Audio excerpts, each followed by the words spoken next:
I'm going to be showing you how to remove banners from Instagram profile, and you can fix Instagram account layout in 2026. So Instagram doesn't actually have banners in the profile the way some people think.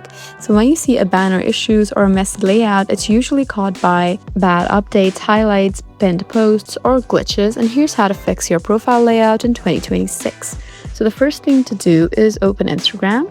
As you can see, it's right there at the top. Just go ahead on tap here. So after you're here, you can just look at the bottom where you can find your profile right there at the right side. And once you're here, you can find your highlights right there. Just go ahead and press and hold the highlight, and then you can just delete the highlight or remove from your profile, and this cleans up the banner-like look.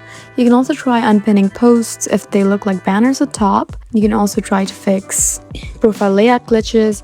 To do that, you need to go to your settings and activity, and you can tap on apps and website and account status. You can also go to your app store or your Play Store. As you can see, app store is right there at the top, and make sure that Instagram is up to date, or you can just restart the ad completely.